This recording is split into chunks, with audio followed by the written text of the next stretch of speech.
Hello friends. जब से एक रॉयल बंगाल टाइग्रेस ने यह फैसला कर लिया है कि वो अपनी मांद में वापस लौटेगी, सियारों और लोमड़ियों के कैंप में दहशत फैल गई है।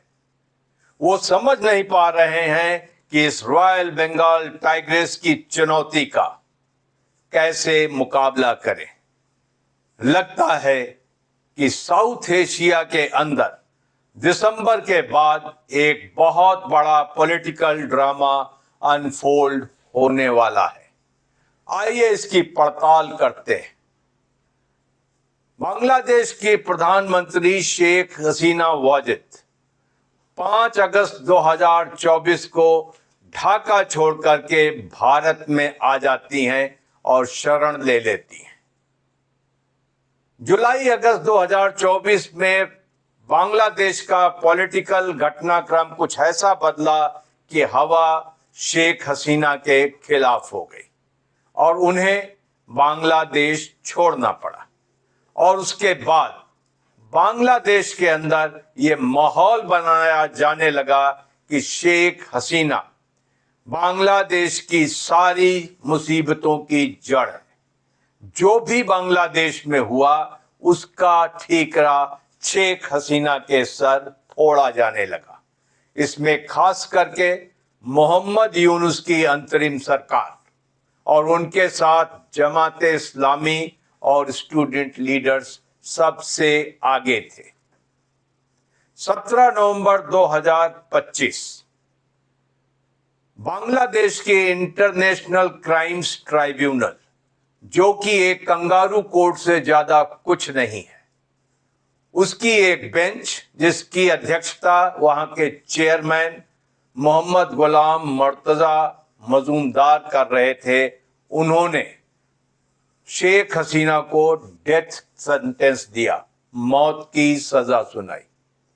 चार्ज ये था कि उनके खिलाफ मानवता के चार्ज थे, डिसअपेरेंस, मर्डर्स और पब्लिक अपराइजिंग को दबाने के लिए। और उसके साथ बांग्लादेश की विभिन्न कोर्टों में शेख हसीना को कुल मिलाकर अभी तक 31 सालों की सजा भी सुनाई जा चुकी है। तो आज उनको सजाए मौत है और 31 सालों की सजा भी है। तो अगर वो बांग्लादेश लौटती हैं तो उनको इन चुनौतियों का सामना करना पड़ेगा। जब बांग्लादेश की इंटरनेशनल क्राइम्स ट्राइब्यूनल ने शेख हसीना वाजिद को डेथ सेंटेंस दिया, मौत की सजा दी, तो उसी वक्त लोगों ने कहा था कि ये एक आदमी के बयान पर और एक आदमी के अप्रूवर बनने के बाद ये सजा सुनाई गई है, जो कि लीगली वैलिड नहीं है। जी हां, बांग्लादेश के तत्कालीन inspector general of police Chowdhury Al Mamun approver बन गए और उसके साथ उन्हीं की बिना पर शेख हसीना को मौत की सजा सुनाई गई। चौधरी अल मामून भी 5 साल की सजा काट रहे हैं। तो एक सवाल उठता है कि शेख हसीना वाजिद ने यकायक भारत से बांग्लादेश लौटने का फैसला क्यों कर किया? क्या भारत ने उन्हें यह कहा कि अब हम आपको नहीं रख सकते? लगता नहीं है, क्योंकि भारत और शेख हसीना वाजिद और उनके पिता शेख मुजीबुर रहमान, अवामी लीग, इन सब के साथ बड़े ही सुदृढ़ संबंध हैं।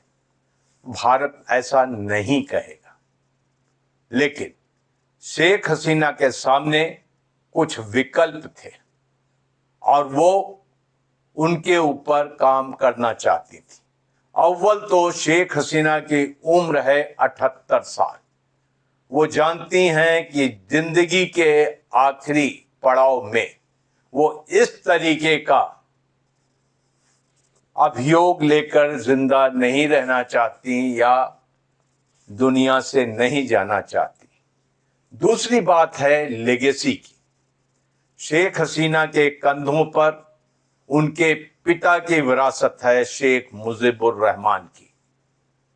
जो 15 अगस्त 1975 को धान मंडी में मारे गए थे पूरे परिवार के साथ, जिन्होंने बांग्लादेश बनाया, जिन्होंने बांग्लादेश को पाकिस्तान के चंगुल से आजाद किया। शेख हसीना के कंधों पर अवामी लीग का भी भार है। अगर शेख हसीना बांग्लादेश नहीं लौटती हैं तो अवामी लीग, जो कि आज बांग्लादेश में बैन पॉलिटिकल पार्टी है, वो बिखर जाएगी, उसका अस्तित्व खत्म हो जाएगा।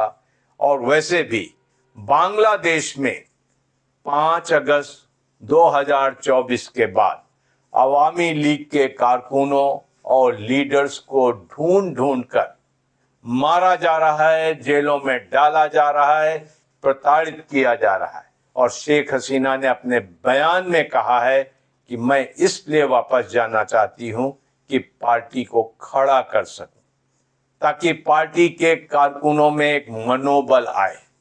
और सबसे बड़ी बात जो शेख हसीना ने कही है कि जब मैं वापस जाती हूं वो मुझे जेल में डाल सकते हैं, मेरे वापस जाने के बाद मुझे वो फांसी के फंदे पर चढ़ा सकते हैं, लेकिन मुझे कोई मलाल न होगा।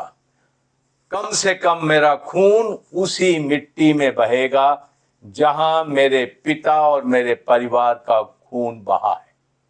कम से कम मैं बांग्लादेश की जमीन पर ही दफन हूं।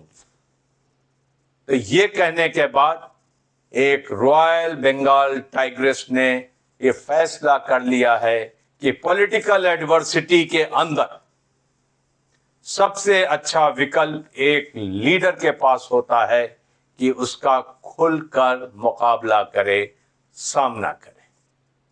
अब बात यह है, क्या भारत ने शेख हसीना को वापस जाने के लिए कहा है? भारत और बांग्लादेश के संबंधों में एक सबसे बड़ा रोड़ा या सबसे बड़ा कांटा ये रहा है अगस्त 2024 के बाद कि हर बात में बांग्लादेश भारत से कहता है कि शेख हसीना को वापस करो। ये एजेंडा नंबर 1 पॉइंट होता है। तो जब शेख हसीना यहां से चली जाएंगी तो बांग्लादेश के पास अब ये पॉइंट नहीं रहेगा। लेकिन क्या शेख हसीना को फांसी के फंदे पर चढ़ाना इतना आसान होगा बांग्लादेश की सरकार को? क्या उन्हें 31 सालों तक जेल में रखना इतना आसान होगा बांग्लादेश की सरकार को? लगता नहीं।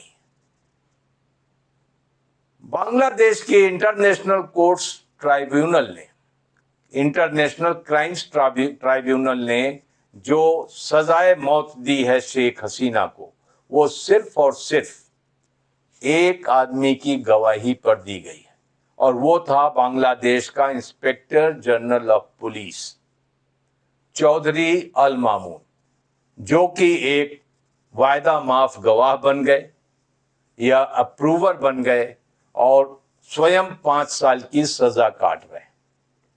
तो जिस समय यह सेंटेंस आया था, लोग कह रहे थे कि यह लीगली वैलिड नहीं होगा, लेकिन ये सेंटेंस के बाद जो 1 महीने की मियाद थी शेख हसीना के पास कि वो आकर के इस सेंटेंस के खिलाफ सुप्रीम कोर्ट में अपनी अर्जी डाल सकती है, वो मियाद खत्म हो गई। लेकिन बांग्लादेश की जो जस्टिस या सरकार इतने पतले थ्रेड को लेकर के शेख हसीना को फांसी पर नहीं चढ़ा सकती। शेख हसीना के पास आज कोई पासपोर्ट भी नहीं है। भारत में रहते रहते वो पासपोर्ट भी खत्म हो गया, जिसे बांग्लादेश की सरकार ने खारिज कर दिया था। तो अगर शेख हसीना वापस जाना चाहती हैं तो अव्वल बांग्लादेश की सरकार को उन्हें एक पासपोर्ट भी इशू करना पड़ेगा। शेख हसीना अकेले नहीं जा रही। शेख हसीना ने ये कॉल दी है कि जितने अवामी लीग के कारकुन और लीडर्स जो बांग्लादेश छोड़ करके बाहर गए हुए हैं कानून के रिप्रेशन से बचने के लिए, वो सब हमारे साथ वापस आएंगे। तो देखने वाली बात होगी कि बांग्लादेश की सरकार इन सब को कैसे जेलों में डालती है और कुछ केसेस में फांसी पर चढ़ाती है। आगे बढ़ते हैं, ये देखते हैं कि बांग्लादेश का पॉलिटिकल लैंडस्केप क्या कहता है। मोहम्मद यूनुस की अंतरिम सरकार पूरी तरीके से धुर शेख हसीना और धुर भारत विरोधी रही है। उसके बाद बांग्लादेश में इलेक्शंस हुए, वहां पर बांग्लादेश नेशनलिस्ट पार्टी की भारी बहुमत से विजय हुई और जैसी उम्मीद की जा रही थी कि बांग्लादेश में जमाते इस्लामी बांग्लादेश और नेशनल सिटीजन पार्टी जो कि विद्यार्थियों की पार्टी है, इनको बहुमत मिलेगा, ऐसा कुछ हुआ नहीं। तो बांग्लादेश में एक पॉलिटिकल पार्टी राज कर रही है और अवामी लीग की एब्सेंस का फायदा बांग्लादेश नेशनलिस्ट पार्टी को हुआ, जिसके लिए सीक्रेटली बांग्लादेश के प्राइम मिनिस्टर तारिक रहमान जरूर शेख हसीना के शुक्रमंद होंगे, शुक्रगुजार होंगे कि उनकी एब्सेंस से उन्हें सरकार बनाने का मौका मिला। तारिक रहमान स्वयं 15 सालों के स्वयं निर्वासन के बाद ब्रिटेन से वापस आए थे और सीधे प्राइम मिनिस्टर बने थे। उनकी मां बेगम खालिदा जिया 2018 से शेख हसीना द्वारा जेल में टर्म भुगत रही थीं और उनके जाने के बाद उन्हें जेल से रिहा किया गया और कुछ दिनों के बाद उनकी मृत्यु भी हो गई। तो बांग्लादेश की पॉलिटिक्स में विरोधियों को जेल में डालने की प्रथा रही है। शेख हसीना को भी कोई 1 साल तक मिलिट्री रिजीम ने 2007 से 2008 तक बांग्लादेश में जेल में रखा था और उससे पहले शेख हसीना 1975 से 1981 तक अपने पिता के मर्डर के बाद, एसेसिनेशन के बाद एक निर्वासित जीवन व्यतीत कर रही थी। तो शेख हसीना भली भांति जानती हैं कि अगर शेख मुजीबुर रहमान की विरासत को संभालना है, अगर अवामी लीग को फिर से खड़ा करना है और अगर जीवन के आखिरी दिनों में इसके लिए जान भी देनी पड़े तो यह सस्ता सौदा होगा। और हाँ, शेख हसीना के पुत्र संजीव वाजिद भी बाहर रहते हैं, अमेरिका के नागरिक हैं। अगर उनके वापस आने की राह प्रशस्त करनी है तो मां को यह बलिदान देना ही पड़ेगा। आगे बढ़ के बात यह करते हैं, क्या शेख हसीना का लौटना इतना आसान होगा? बांग्लादेश जहां पर आज पाकिस्तान ने अपनी जड़ें जमा ली हैं, बांग्लादेश जो आज चीन के पूरे प्रभुत्व में है, असर में है, बांग्लादेश जहां पर तुर्की का बड़ा इन्फ्लुएंस है, बांग्लादेश के तीनों पार्टनर देखना चाहेंगे कि शेख हसीना को बांग्लादेश की सरकार सूली पर कब चढ़ा देती है। तो क्या शेख हसीना वापस जाने के बाद बिना किसी इंटरनेशनल सपोर्ट या भारत के सपोर्ट के बगैर बांग्लादेश में जिंदा रह पाएंगी? क्या उन्हें वहां न्याय मिल पाएगा?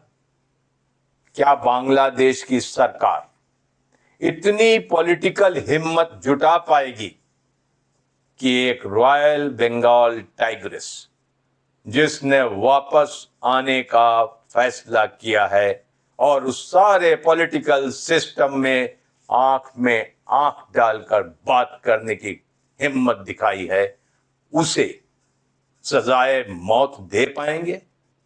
ये बहुत बड़ा तूफान बांग्लादेश की पॉलिटिक्स में आने के लिए बेताब है।